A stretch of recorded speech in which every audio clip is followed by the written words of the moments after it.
بسم الله الرحمن الرحيم.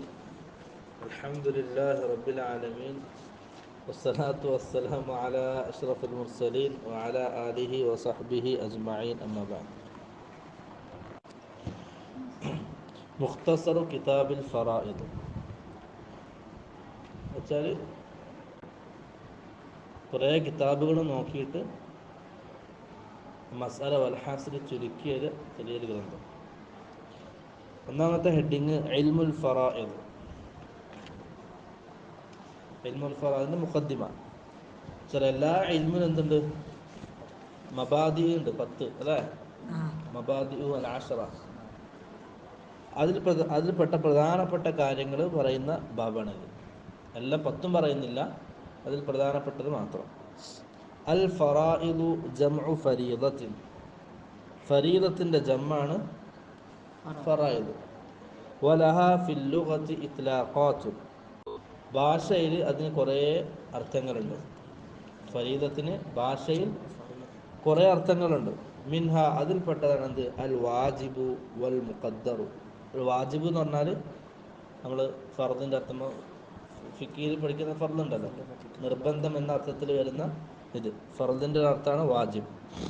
രണ്ടാമത്തെ അർത്ഥം അൽ മുഖദ്ദർ, നിശ്ചയിക്കപ്പെട്ട ഓഹരി. മുഖദ്ദർ, നിശ്ചയിക്കപ്പെട്ട ഓഹരി. ഈ രണ്ടർത്ഥമാണ് പ്രധാനപ്പെട്ടിട്ടും ലുഗത്തിൽ ഫർദ് എന്ന പദത്തിനുള്ളത്. വഫി ശർഇ, ശർഇൽ ഫറായിദ് എന്ന് പറഞ്ഞാൽ ഫിഖ്ഹുൽ മവാരീസ്, അനന്തര സ്വത്തുമായി ബന്ധപ്പെട്ട പഠനം, അതിൻ്റെ ഇൽമ്. വഇൽമുൽ ഹിസാബ്, അതുപോലെ തന്നെ ഇൽമുൽ ഹിസാബ് എന്ന് പറഞ്ഞാൽ കണക്കുകൾ അറിയുക, ഓഹരികളുടെ കണക്കുകളുടെ ഇൽമ്. അൽ മൂസിലു ലിമഅരിഫത്തി മാ യഖുസ്സു കുല്ലി ദി ഹഖ്ഖിൻ ഹഖ്ഖഹു മിന തരിക. എങ്ങനത്തെ ഇൽമുൽ ഹിസാബാണ്? കണക്കിൻ്റെ ഇൽമാണ്. അൽ മൂസിലു, എത്തിക്കുന്നതായ ഇൽമ്. എവിടെ എത്തിക്കുന്നത്? ലിമഅരിഫത്തി മാ യഖുസ്സു കുല്ലി ദി ഹഖ്ഖിൻ ഹഖ്ഖഹു. ഓരോ ഓഹരി നിശ്ചയിക്കപ്പെട്ട ആൾക്കാർക്കും അവർക്ക് അർഹമായ ഓഹരി നൽകാൻ, അർഹമായ ഓഹരി മനസ്സിലാക്കാൻ ഉതകുന്ന രീതിയിലുള്ള കണക്കിൻ്റെ ഇൽമ്.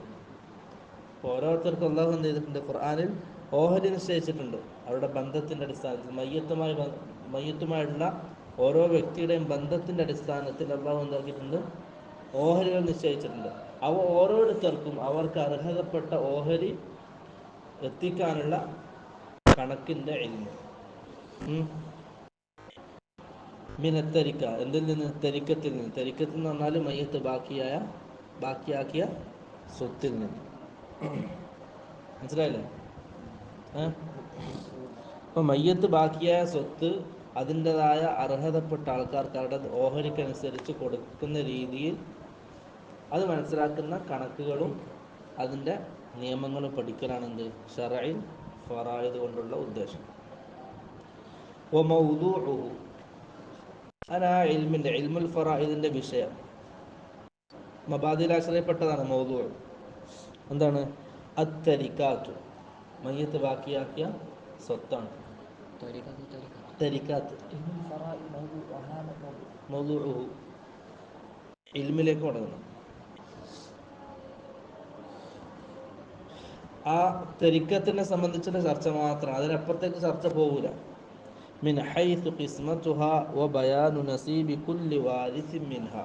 ഏതൊക്കെ രീതിയിലാണ് അതിൽ ആ തെരിക്കത്തിൽ ചർച്ച ഉണ്ടാവുക? മിൻ ഹൈസു ഖിസ്മതുഹാ, അതിനെ ഓഹരി വെക്കുന്ന ആ തെരിക്കത്ത്, മയ്യത്ത് ബാക്കിയാക്കിയ സ്വത്ത് ഓഹരി വെക്കുന്ന രീതിയിലുള്ള ചർച്ച.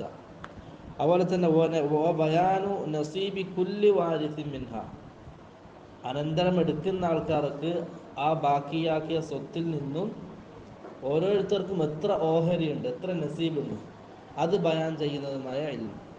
അപ്പോൾ തെരിക്കത്താണ് ചർച്ചാ വിഷയം. അതെങ്ങനെ ഓഹരി വെക്കണം, ഓരോരുത്തർക്കും എത്ര കിട്ടും എന്നുള്ളത്.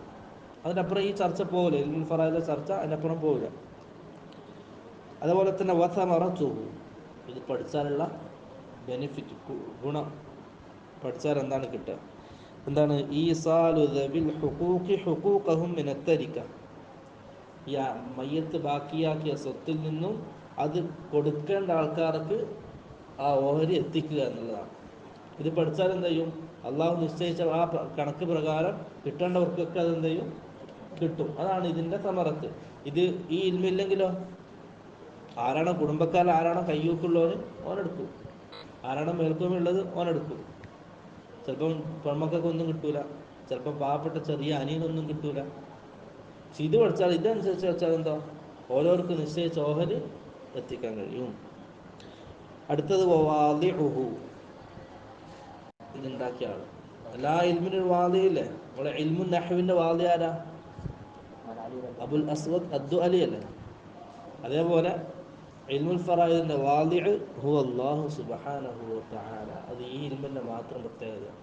അതിന്റെ വാദി ആരാണ്? അല്ലാഹു സുബ്ഹാനഹു. കാരണം അള്ളാഹു എന്ത് ചെയ്തു? നിസ്കാരം ഖുർആനിൽ പറഞ്ഞിട്ടുണ്ട്, അതിന്റെ കൈഫിയത്ത് ഹദീസിലാണ്. ഹജ്ജ് ഖുർആനിൽ പറഞ്ഞിട്ടുണ്ട്, കൈഫിയത്ത് ഹദീസിലാണ്. നോമ്പ് ഖുർആനിലുണ്ട്, കൈഫിയത്ത് ഹദീസിലാണ്. പക്ഷെ ഈ ഇൽമ് ഖുർആനിൽ അള്ളാഹു കൈഫിയത്തും അതിൻ്റെ എല്ലാ ഓരോ പറഞ്ഞു. ഒന്നും അല്പം കുറച്ച് മസല മാത്രമേ എന്തായിട്ടുള്ളൂ ഹദീസിലൂടെ സ്ഥിരപ്പെട്ടതുള്ളൂ. ബാക്കിയെല്ലാം ഖുർആനിൽ തന്നെ ഓരോ അള്ളാഹു സുബ്ഹാനഹു വ തആല നിശ്ചയിച്ചിട്ടുണ്ട്. ഇതെല്ലാം എന്താണ്? തിൽക ഹുദൂദുല്ലാഹ്. ഇത് അള്ളാഹുവിൻ്റെ ഹദ്ദാണ്, അള്ളാഹു നിശ്ചയിച്ച പരിധിയാണ്. വമൻ യതഅദ്ദ ഹുദൂദല്ലാഹി അള്ളാഹുവിൻ്റെ അള്ളാഹ് നിശ്ചയിച്ചതാണ്. അല്ലാതെ ആർക്കും ചെയ്യാൻ കഴിയില്ല, വിട്ടെടുക്കാൻ കഴിയില്ല. മറ്റൊരു അതന്നെ ഈ ഇൽമിൻ്റെ പ്രത്യേകതയാണ്. കാരണം അള്ളാഹുവാണ് ഇതെന്ത് ചെയ്തത്? കിസ്മത്തെല്ലാം വിശദമായി ഓരോരുത്തർക്കും നൽകിയത്. വസ്തിംദാദുഹു, മബാദിൽ ആശ്രയപ്പെട്ടതാണ്. വസ്തിംദാദുഹു, ഈ ഇൽമിനെ നാം അവലംബിക്കുന്ന കാര്യങ്ങൾ, ഈ ഇൽമ് പഠിക്കാൻ കരസ്ഥമാക്കാൻ നാം അവലംബിക്കുന്ന കാര്യങ്ങൾ ഏതൊക്കെയാണ്? മിനൽ കിതാബി വസ്സുന്നതി വൽ ഇജ്മാ, അതായത് ഇജ്മാഉ സഹാബ, ഖുർആനും സുന്നത്തും ഇജ്മാഉ സഹാബ. വളരെ അല്പം കുറച്ച് മസാലകൾ മാത്രമാണ് എന്ത് ഇജ്മാഉ സഹാബയിലേക്ക് മടക്കേണ്ട ആവശ്യമുള്ളൂ. പ്രത്യേകിച്ച് പ്രധാനപ്പെട്ടിട്ട് ഇജ്മാ ഉള്ളത് ഉമർ ബിൻ ഖത്താബ് റളിയല്ലാഹു അൻഹു, അദ്ദേഹത്തിൻ്റെ കാലത്ത് ഇജ്തിഹാദാത്തുകൾ നടന്നിട്ടുണ്ട്. പിന്നെ Syed bin Sabith, Ibn Abbas റളിയല്ലാഹു അൻഹുമ, ഇവരുടെയൊക്കെ ഇജ്തിഹാദാത്തുകൾ ഇതിൽ പ്രധാനമായി എടുത്തു പറയേണ്ടതാണ്. അധികം ഇഖ്തിലാഫ് എന്തില്ല ഈ ഇൽമിൽ ഇല്ല. കാരണം അള്ളാഹു ഇതിൻ്റെ കൈഫിയത്തൊക്കെ അള്ളാഹു തന്നെ ഖുർആൻ വിശദീകരിച്ചത് കൊണ്ട്, റസൂൽ ഹദീസിന് വിശദീകരിച്ചത് കൊണ്ട് ഇഖ്തിലാഫാത്തുകൾ വളരെ കുറവാണ്. അപൂർവങ്ങളായിട്ട് സഹാബാക്കൾക്കിടയിൽ ചില ഇഖ്തിലാഫാത്തുകൾ ഉണ്ടായിട്ടുണ്ട്, ഇജ്തിഹാദാത്തുകൾ ഉണ്ടായിട്ടുണ്ട്.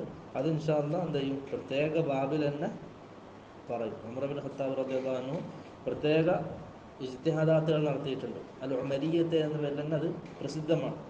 അതെന്ത് ചെയ്യും? ഇൻഷാ അല്ലാഹ് ഒരു പ്രത്യേക ബാബായിട്ട് അത് വരും.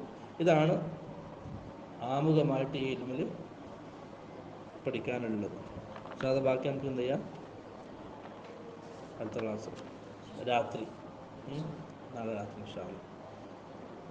സുബ്ഹാനക അല്ലാഹുമ്മ വബിഹംദിക അഷ്ഹദു അൻ ലാ ഇലാഹ ഇല്ലാ അൻത അസ്തഗ്ഫിറുക വ അത്തൂബു ഇലൈക്.